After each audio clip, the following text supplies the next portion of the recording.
camarón es la fruta del mar. Se pueden hacer a las brasas, hervidos, fritos.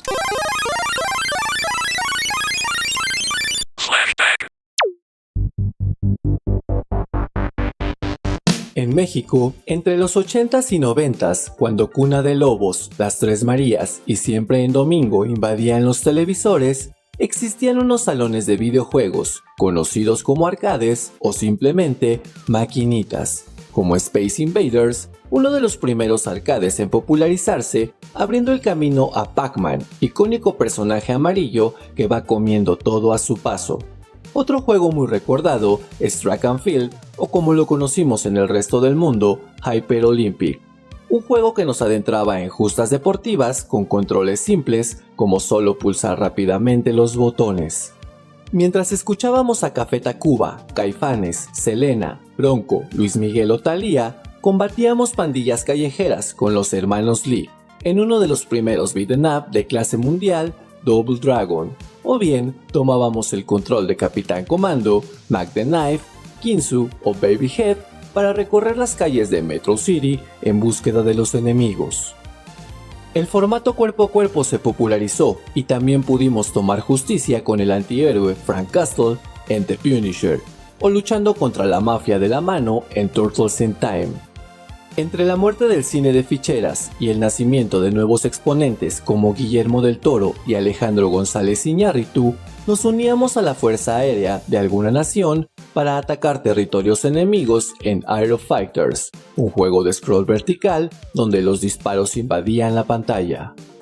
La euforia del Mundial del 86 y los grandes momentos que nos dejó Maradona con su mano de Dios y el gol del siglo habían dejado hambre de fútbol, el cual fue atendido por el gran Super Sidekicks, juego con gráficos llamativos y dinámicos que tuvo mucha popularidad en las calles.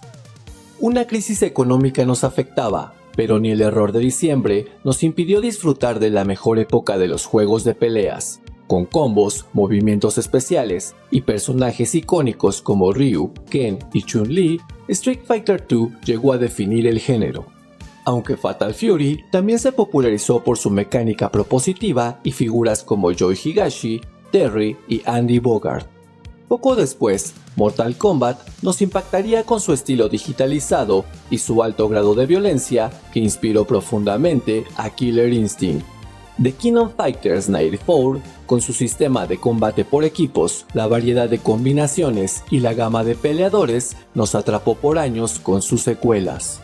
No solo en salones dedicados podíamos encontrar estas maquinitas, estaban en tiendas, mercados, centros comerciales, farmacias y papelerías, siendo común encontrarnos con Metal Slug, Snow Bros, Joe and Mac Caverman Ninja, The Simpsons Arcade Game y Final Fight, entre otros. Un momento histórico con la caída del PRI después de 70 años trajo de la mano el declive de las arcades. Amores Perros y Tu Mamá También se exhibían en los cines mientras era más frecuente que en las familias mexicanas tuvieran acceso a consolas como PlayStation, Nintendo 64 o juegos de computadora, provocando que muchas de las salas de videojuegos cerraran paulatinamente. Al igual que cada vez, era menos frecuente ver maquinitas en puestos y establecimientos, siendo Marvel vs. Capcom una de las últimas entregas exclusivas en este formato. Caldo de camarones, camarones empanizados, rebozados. A la grande le puse cuca. Un tipo que ha hecho vibrar a millones con su música y energía desbordante, pasando de una banda que hizo historia a hacer historia con su banda. Reconocido como el mejor baterista de grunge de todos los tiempos, Dave Grohl, de Nirvana a Foo Fighters. David Eric Grohl nació el 14 de enero de 1969 en Warren, Ohio, Estados Unidos. Dave creció entre la clase trabajadora de una ciudad industrializada, la discriminación y desigualdad a la comunidad afroamericana, la guerra de Vietnam y un espíritu contestatario que iba de la mano de la música rock y las evoluciones que ésta proponía. La fascinación que provocaban los sonidos de esta música en Grohl despertaron sus instintos, aprendiendo a tocar la guitarra a los 12 años.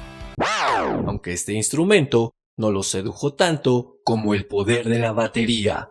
Decidido, Dave comienza a aprender a tocar la batería de manera autodidacta, pasando horas escuchando discos y tratando de emular los ritmos de sus bandas favoritas. Ya involucrado en la música, Eric comienza a formar parte de algunas bandas como guitarrista, dentro de las que se encuentran Freak Baby, Mission Impossible y Dream Ramage. Finalmente, es en la década de los 80 cuando llega a Scream, una banda de punk hardcore originaria de Washington DC, en donde pudo explotar su potencial en las percusiones, ofreciéndonos sonidos contundentes y ritmos innovadores que lo pusieron en el foco y lo consolidaron en la escena. En paralelo, la banda Nirvana, que ya tenía una base sólida y una reputación creciente en el género grunge, se encontraba en búsqueda de un nuevo baterista tras la salida de Chad Channing. Los rumores, amigos en común y la admiración mutua acercaron a Kurt Cobain con Dave Grohl para integrarlo en la que sería la formación definitiva. Kurt Cobain como voz y guitarra, Chris Novoselic en el bajo y Dave Grohl en la batería, sacaron en 1991 Nevermind, el álbum más famoso de la banda que incluye el himno de toda una generación, Smells Like Teen Spirit. En 1993 lanzan el álbum In Utero, el cual no tuvo el mismo impacto comercial que su antecesor, aunque para muchos es considerado una obra maestra. Tras la pérdida de Kurt Cobain en 1994, Dave se encontró en un punto de inflexión en su vida, canalizando todos sus sentimientos en un nuevo proyecto que inició en solitario, componiendo y tocando todos los instrumentos de su primer álbum homófono, Foo Fighters 1995. Tras el éxito de este primer álbum, Grohl forma una banda para salir de gira y ofrecer conciertos. Dentro de esta primera integración se encuentra Pat Smear, quien había tocado como segunda guitarra de Nirvana en sus últimos años. A lo largo de 11 discos, Foo Fighters sigue vigente y en activo, destacando álbumes como The Color Around the Shape 1997, Echoes, Silence, Patience and Grace 2007 y Western Light 2011. Demostrando la gran versatilidad de Dave, quien surfea por igual en las olas del grunge, rock, pop, punk y experimental. Pero Dave Grohl no solo sigue activo con su banda, también ha tenido proyectos paralelos como Probot, Dream Vultures y Sound City Players, alternando con íconos del rock. Y también se ha desarrollado como productor musical de Tenacious D, Pat Smear, The Kills y Ex Japan, entre otros.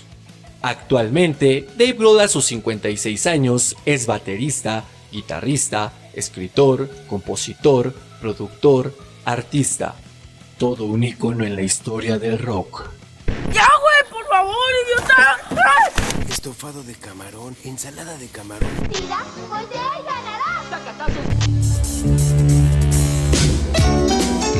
Alf es una serie estadounidense producida de 1986 a 1990, contando con un total de 102 episodios divididos en 4 temporadas. La serie fue creada por Paul Fusco y Tom Patchett y se emitió originalmente por la cadena de televisión NBC. La trama gira en torno a un alienígena peludo y hambriento llamado Gordon Shumway, mejor conocido como Alf, quien logra escapar de su planeta Melmac antes de ser destruido. Su nave se estrella en la Tierra y es descubierto por la familia Tanner, quien lo adopta mientras logra encontrar una manera de regresar a casa. Alf se enfrenta a los desafíos de vivir con una familia humana de manera cómica y divertida. Con su inigualable personalidad sarcástica, su insaciable apetito y sus incontables travesuras, este odontólogo de profesión nos enseña el valor de la familia en compañía de muchas risas. La familia Gordon estaba conformada por Willie Tanner, el padre de la familia, un vendedor de autos un poco torpe pero con buen corazón, Kate Tanner, la madre dulce y paciente, Lynn Tanner, la hija adolescente atravesando cambios, Brian Tanner, el hijo menor, curioso y travieso, y Loki, el gato de la familia, víctima de las ocurrencias de Alf. El mismo Paul Fusco se encargó de manejar la marioneta y proporcionar la voz de Alf, mientras que Michu Mesaros lo personificaba de cuerpo completo. Alf es en realidad un acrónimo que significa Alien Life Form, que podría traducirse como forma de vida extraterrestre. Para un episodio que duraba 30 minutos, se podían llevar hasta 25 exhaustivas horas de grabación. Problemas financieros, baja audiencia, limitaciones creativas y rumores de conflictos en el set dieron por terminada esta gran serie de manera abrupta.